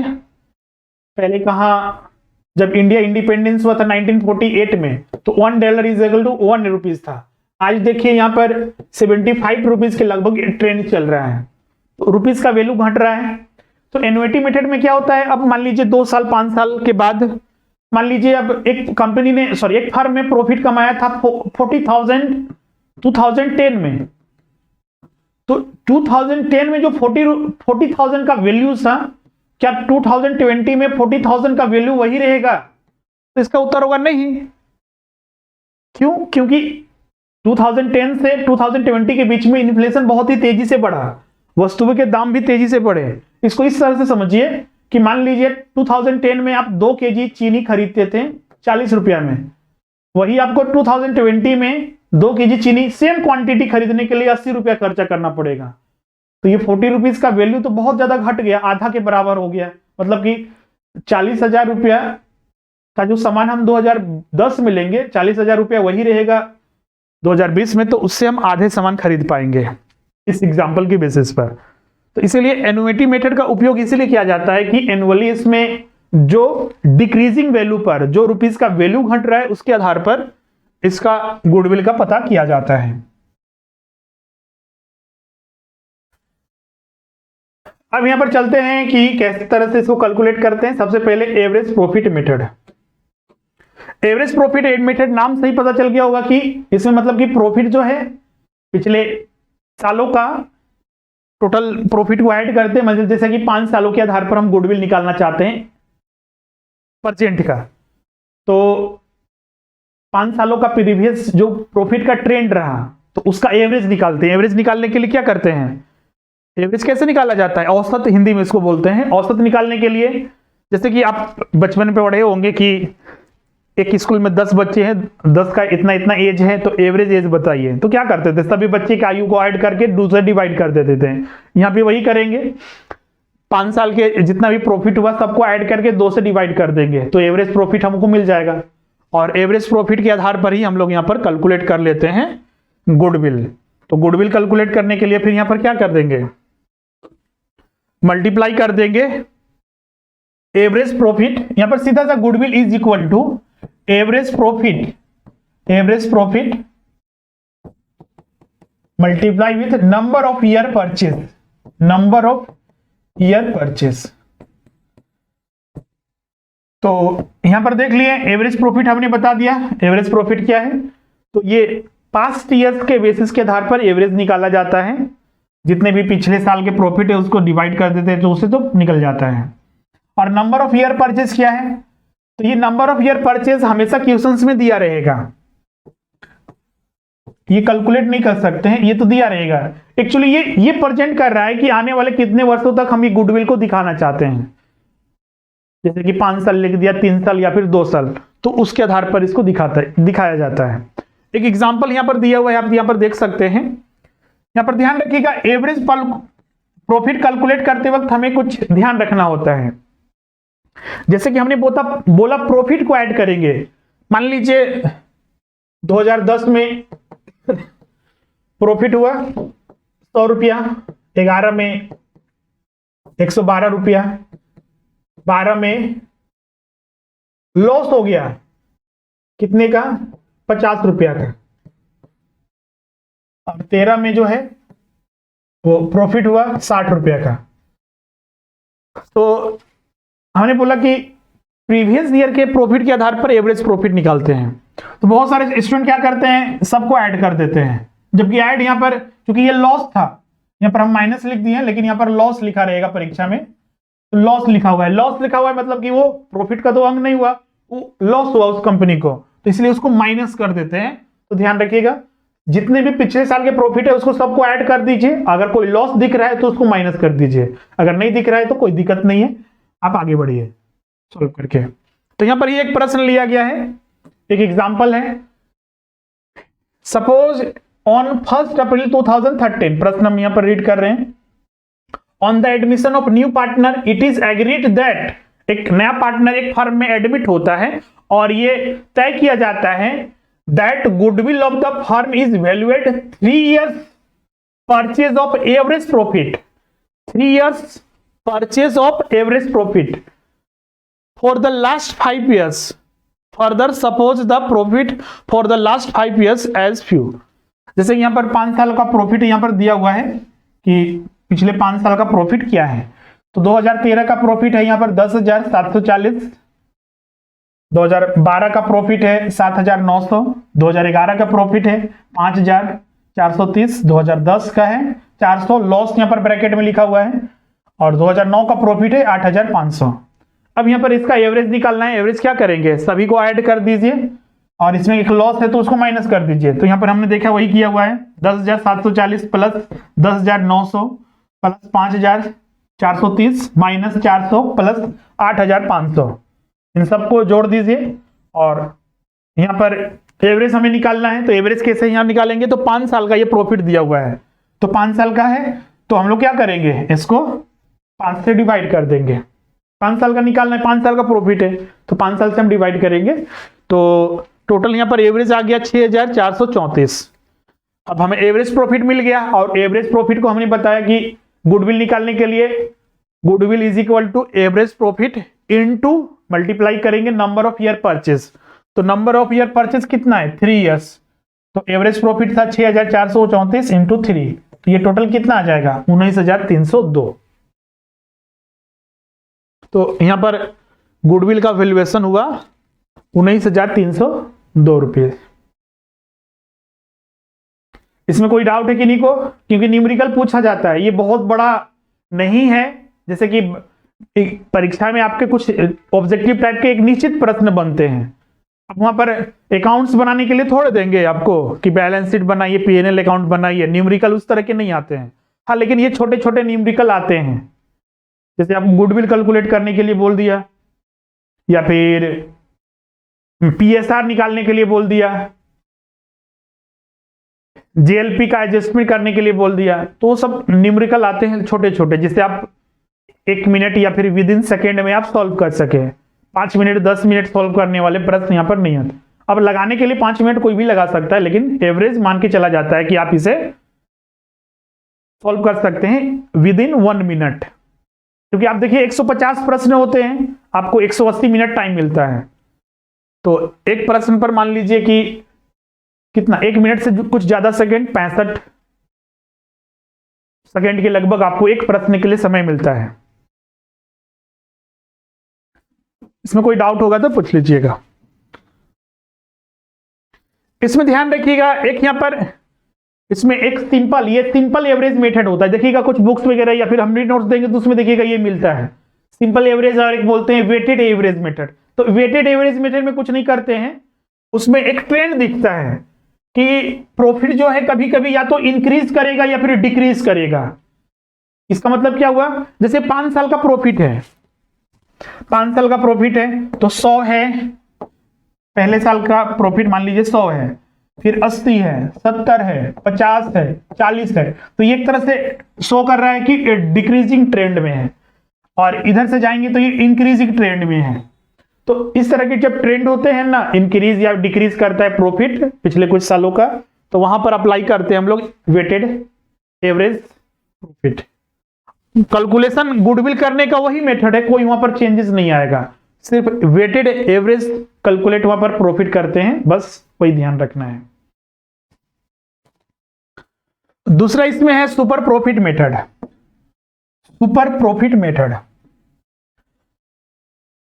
इसमें गुडविल का सबसे पहले फॉर्मूला ही देख लीजिए, goodwill is equal to super profit multiply with number of year purchase.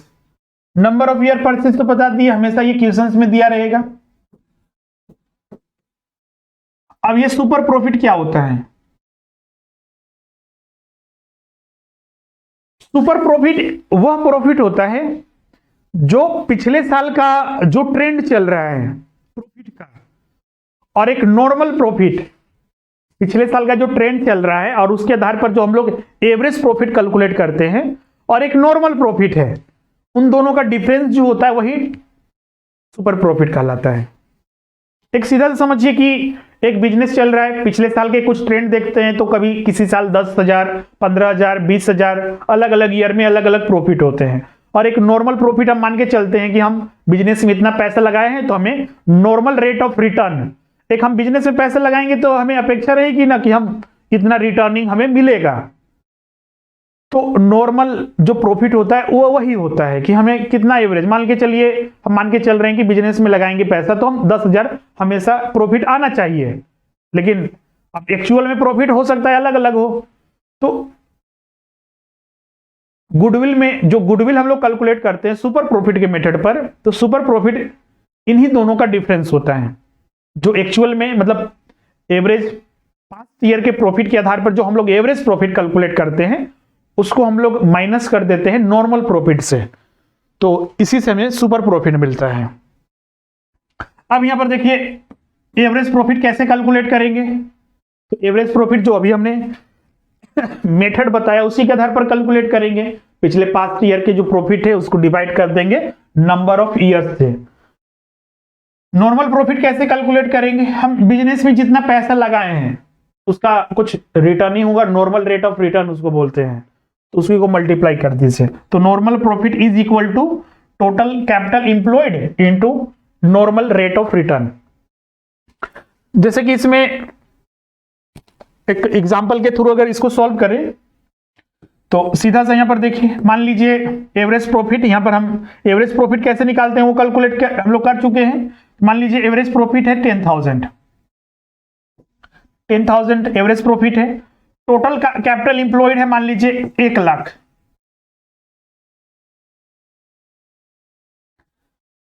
एक मिनट, इसको मान लीजिए टोटल कैपिटल इंप्लॉयड है मान लीजिए वो 50,000, और नॉर्मल रेट ऑफ रिटर्न ये हमेशा देखिए ध्यान रखिएगा ये भी क्वेश्चंस में दिया रहेगा, ये तो कैलकुलेट नहीं कर सकते, क्वेश्चंस में हमेशा दिया रहता है। टोटल कैपिटल इंप्लॉय या तो आपको कैलकुलेट करना पड़ सकता है या फिर वो डायरेक्टली कभी कभी दिया रहता है, वो आप आसानी से निकाल सकते हैं। तो मान लीजिए हम मानते हैं कि टोटल कैपिटल इंप्लॉयड 50,000 है और नॉर्मल रेट ऑफ रिटर्न 10% है, तो 50,000 का 10% से आधार पर हमें नॉर्मल प्रॉफिट मिल गया, कितना होगा ये 5,000। अब यहां पर एवरेज प्रॉफिट हमें पता है 10,000, नॉर्मल प्रॉफिट पता है 5,000, तो 10,000 माइनस 5,000 टोटल कितना आया ये 5,000।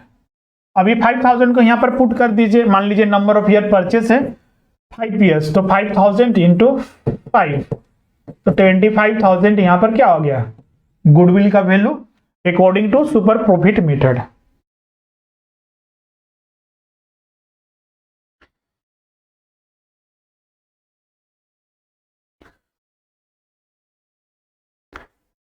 जैसे मान लीजिए टोटल कैपिटल इंप्लॉयड अगर नहीं दिया हुआ है डायरेक्टली, तो यहां पर अगर कैलकुलेट करना है तो आप क्या करेंगे, टोटल कैपिटल इंप्लॉयड निकालने के लिए तो जितना भी ट्रेडिंग एसेट जितना भी है ट्रेडिंग एसेट्स उसको डिडक्ट कर देंगे, जितने भी ऑल लाइबिलिटीज, तो उसी से हमें मिल जाता है।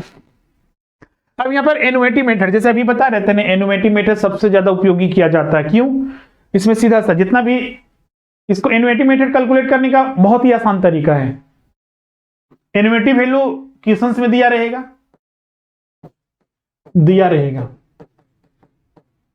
ये हमेशा दिया रहता है। इसको कैलकुलेट करने के लिए कैलकुलेटर की आवश्यकता पड़ती है, कैलकुलेटर आपके एग्जाम में ले जाना अनिवार्य, मतलब नहीं ले जा सकते हैं, वो प्रतिबंधित होता है।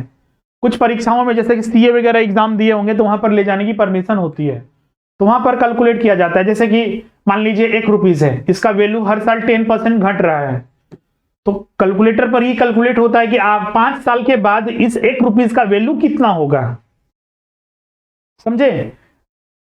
1 रुपीज का वैल्यू हर साल 10% के हिसाब से घट रहा है, तो आफ्टर 5 ईयर्स इस 1 रुपीज का वैल्यू कितना होगा? बहुत सारे स्टूडेंट क्या करते हैं, 1 रुपीज में 5 बार 10% घटा देते हैं और बोल देते हैं वही होगा। बिल्कुल वो गलत होगा। इसमें देखिए पहला साल 10% इसका वैल्यू घटा, तो 10% वैल्यू घटा तो 0.9% बचा दूसरे साल। तो अब इसमें से ना 10% घटेगा, फिर दूसरे साल जो घटने के बाद वैल्यू आएगा उसमें से घटेगा। तो ये कैलकुलेटर पर ही कैलकुलेट होता है, यहां पर पॉसिबल नहीं हो पाता, इसलिए डायरेक्ट ये प्रश्न में हमेशा दिया रहता है और इसको मल्टीप्लाई कर देना है सुपर प्रॉफिट से। सुपर प्रॉफिट कैसे निकालते हैं अभी हम बता चुके हैं। चौथा जो मेथड है वो कैपिटलाइजेशन मेथड है। इसमें गुडविल जो कैलकुलेट किया जाता है, सुपर प्रॉफिट जो अभी बता चुके हैं, और डिवाइड कर देते हैं नॉर्मल रेट ऑफ रिटर्न से। अब ये 100 कहां से ऊपर आया, तो नॉर्मल रेट ऑफ रिटर्न क्या होता है, परसेंटेज में होता है, मान लीजिए 10%, तो यही 100 ऊपर चला जाता है। क्लियर है? तो अगर 10% अगर लिखते हैं तो 10, अगर मान लीजिए सुपर प्रॉफिट अगर 10,000 है और नॉर्मल रेट ऑफ रिटर्न 10% है, तो 10 डिवाइडेड बाई 100 इंटू 100 यहां पर नहीं कर दीजिएगा, ये 10,000 है, ये 100 ऊपर चला जाएगा, ये 100 हो जाएगा। अब यहां पर इसको 1010, तो ये 1 लाख होगा। क्लियर है? तो ये 4 मेथड थे जो पॉपुलर मेथड हैं, इसी के तहत जो गुडविल है वो कैलकुलेट किया जाता है।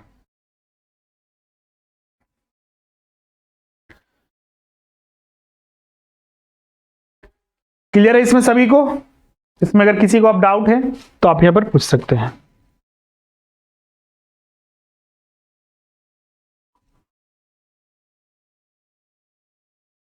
चार मेथड में कहीं पर किसी को कोई दिक्कत है? ओके चलिए, तो अब आगे हम लोग यहां पर जो डिस्कस करेंगे, अब मेन जो टॉपिक्स है उसमें आते हैं reconstitution of partnership. Reconstitution of partnership का सीधा सा मतलब हुआ कि पार्टनरशिप फर्म में कुछ बदलाव हो रहा है, चेंज हो रहा है। चेंज क्या क्या हो सकता है, जैसे कि पहले PSR 1:2 था, अब 1:1 करना है, या फिर कोई भी किया जा सकता है, तो चेंज इन PSR हो सकता है। दूसरा, नया पार्टनर एक एडमिट हो सकता है। तीसरा, किसी पार्टनर का रिटायर हो सकता है, पार्टनर पहले से था वो रिटायर हो गया। चौथा ये भी हो सकता है कि कोई पार्टनर बिजनेस चल रहा है उसी दौरान उसका डेथ हो गया। तो इन चारों कारणों की वजह से फर्म में बहुत सारे बदलाव करने पड़ते हैं। बदलाव क्या क्या किया जाता है, तो जैसे कि इन चारों में होने की वजह से, जैसे कि नया PSR, न्यू PSR आपको कैलकुलेट करना पड़ेगा। इन चारों की वजह से PSR चेंज हुआ तो नया PSR कैलकुलेट कीजिए, नया पार्टनर हुआ तो नया PSR कैलकुलेट कीजिए, पार्टनर रिटायर हुआ, डेथ हुआ तो नया PSR। तो क्या क्या एडजस्टमेंट करना पड़ता है। तो पहला एडजस्टमेंट इन चारों केसेस में पहला ये होगा कि सबसे पहले PSR आप कैलकुलेट कीजिए। दूसरा, अगर रिटायरमेंट होता है, डेथ होता है, एडमिशन होता है या PSR चेंज होता है, तो इसके ये कॉन्स्टिट्यूशन होने के बाद, रिकॉन्स्टिट्यूशन होने के बाद उस फर्म में एसेट्स एंड लायबिलिटीज का वैल्यू अब क्या, मार्केट वैल्यू क्या रहेगा, रिवैल्यूएशन किया जाता है।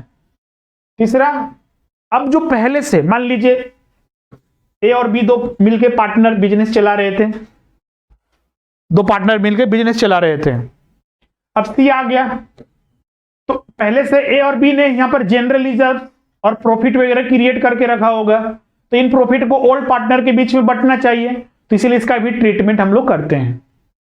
चौथा, जो अभी हमने गुडविल का वैल्यूएशन हमने बताया 4 मेथड, तो उसका वैल्यूएशन करते हैं और उसका ट्रीटमेंट। और ये पांचवा केस सिर्फ एक ही केस में होता है, 2 केस में होता है, रिटायरमेंट या डेथ के केस में।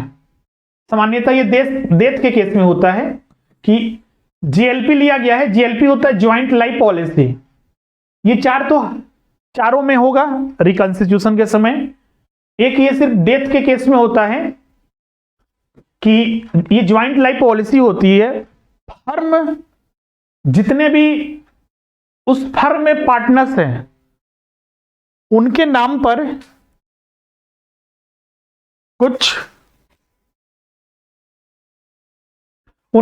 पर पॉलिसी, इंश्योरेंस लिया जाता है तो चूंकि अब पार्टनर का डेथ हो गया है तो इंश्योरेंस का जो भी पैसा आएगा उनको देकर विदा करना है सीधा सा। तो यहीं पर एक जीएलपी का एडजस्टमेंट होता है। और फिर हम लोग लास्ट में फिर इन सारे के बाद एक फर्म में अगर डिसोल्यूशन होगा पार्टनरशिप फर्म में तो उसका कैसे हम लोग ट्रीटमेंट करते हैं। तो हम लोग अब अगले क्लास से स्टार्ट करेंगे पीएसआर चेंज से। और इसमें ध्यान रखिएगा अगर एक आप समझ गए तो बाकी के सारे इजी होते हैं, क्योंकि सारे में एडजस्टमेंट सेम होगा,